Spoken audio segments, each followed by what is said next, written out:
My name is Elizabeth. I divorced my husband 10 years ago and now live with my daughter, Sophie. Sophie is a senior in high school. This spring, she will graduate from high school and has decided to go to college. I couldn't afford to send her to college on my income alone, but Sophie got in through a recommendation, so her tuition is completely waived. It's truly a blessing for me. We have been through a lot since I divorced when Sophie was in elementary school. I often think of myself as a failed mother, but I've been relying on Sophie's kindness. It all started 20 years ago. I married my husband, Michael. Michael's family home was a traditional house. My father-in-law, who welcomed us, was an old-fashioned and kind man, fitting for the house. But the problem was my mother-in-law. Even when I was dating Michael, she seemed not to like me. She doted on Michael. The first thing she said to me after my self-introduction was, "Elizabeth, what's with that short skirt? And isn't your makeup too flashy for visiting your boyfriend's family?" I was wearing a knee-length dress that day. And my makeup was my usual natural look. Although my father-in-law defended me, Michael just nodded along with his mother's words. We didn't stay long that day, but it was still mentally draining for me. I thought life would be gloomy with such a mother-in-law. Yet, Michael said it wouldn't matter much as we wouldn't see each other often after marriage. Indeed, unless we lived together, it seemed unlikely we'd see each other daily. His words somehow reassured me.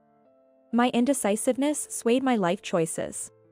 After dating Michael for 2 years, we decided to get married when he got promoted. His proposal was the classic "I will definitely make you happy."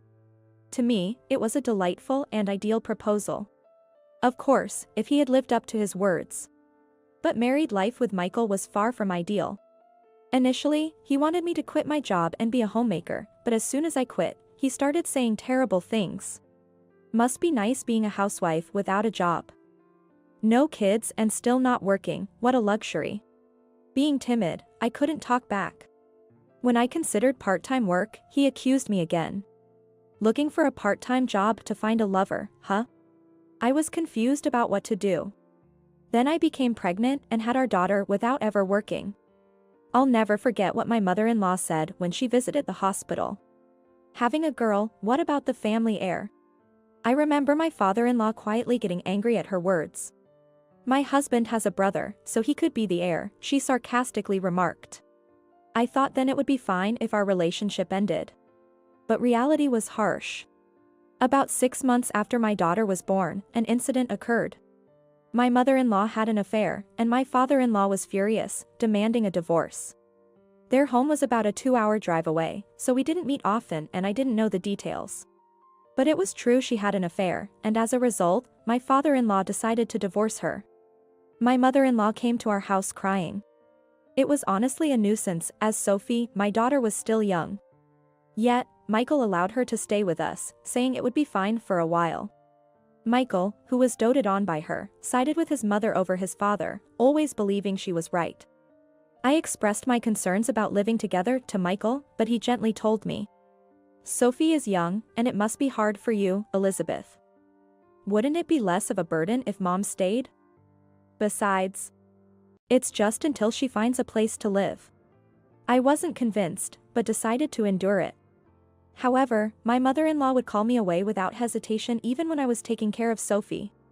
She left all the household chores to me and even complained about the meals. Instead of reducing the burden, it only increased. Despite the initial talk of it being temporary, she showed no signs of looking for another place. As I was concerned about societal judgment of single mother, I just endured it. Day by day, I became numb, even able to ignore my mother-in-law's words. I was scolded every time, but I kept enduring, letting the words wash over me. Years passed with no progress on her moving out, and Sophie started elementary school. Sophie grew up quiet, just like me. My mother-in-law didn't like that, complaining to Sophie as well. Thinking being quiet is cute? Such an indecisive personality, just like Elizabeth. Oh, how annoying. That's when I seriously started considering divorce. Michael was rarely home, citing his busy work, and never stood up to his mother. Then, when Sophie was 8, the moment came. Michael's affair was discovered. The other woman was a clerk at a business partner. Unable to bear this life any longer, I chose divorce immediately. I had been thinking about working again since I suspected the affair, and had contacted my former boss and colleagues.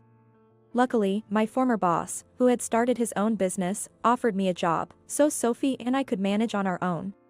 When I presented the divorce papers to Michael, he and his mother attacked me. How will you live after divorce without a job? It's because the wife isn't competent that the husband turns to an affair, right? I was so angry I wanted to retort, but no words came out. During this confrontation, Sophie woke up and came to me. "Mom, what's wrong?" She jumped into my arms, looking up at me with concern. I realized I was the only one who could protect her. With that thought, I found strength. I won't be manipulated by you anymore. I'm getting a divorce.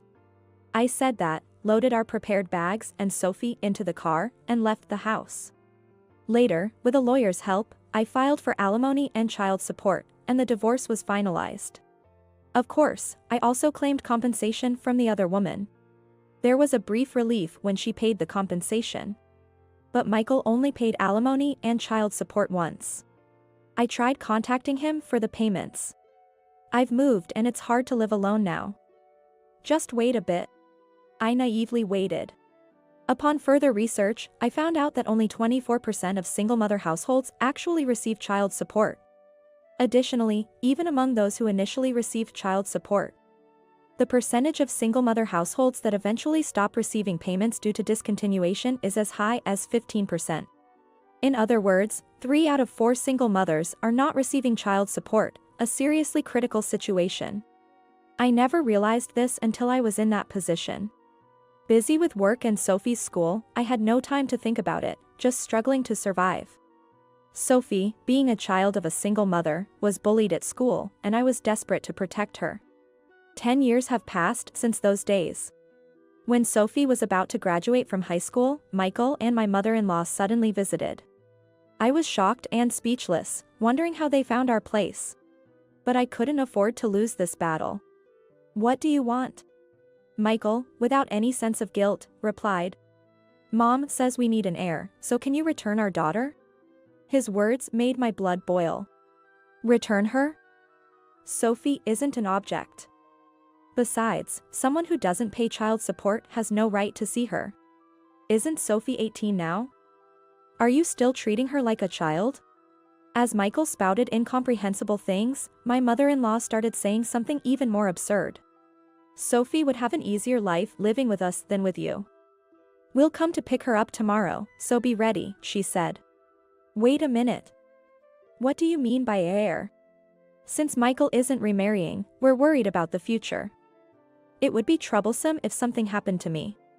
Are they planning to use Sophie as a carer for my mother-in-law? I couldn't bear the thought after raising my daughter with so much care. Michael, laughing, continued. Plus, Dad's not going to be around much longer. So, we're planning to live in his house. Since our parent-child relationship hasn't been severed, I'll inherit the family home and assets.